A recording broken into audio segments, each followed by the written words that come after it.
Okay, now let's think of something else. Remember, this is supposedly the length of the most compact possible representation, considering jointly M1 and M2. If I look here, let's just look at the top line. This is the most compact possible representation considering only M1. And this would be the most compact possible representation of M2 if I already know M1. Now, intuitively, what would you think? Would you think that this would be smaller or larger than M2? Larger. Why? Well, if they're independent, then you can optimize for each code set, or each message set. Yes. Whereas if you've already picked certain code words or something. Oh, I see what you're arguing. Actually, the answer is it's smaller. No.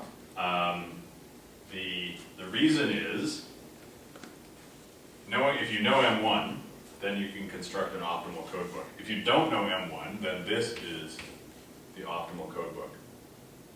This must be smaller than that, because since this is the size of the optimal codebook, this gives you the size of one possible codebook for M2. I know that this is a possible codebook because one of my options is to throw out my knowledge of M1.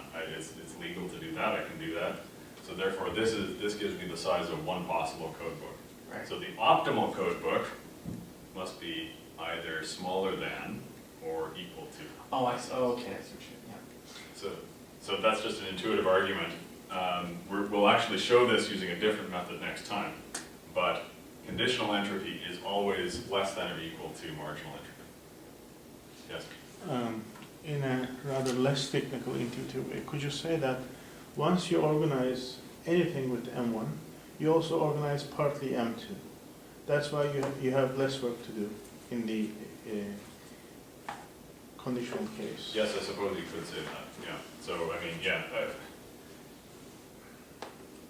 It might also be correct to say that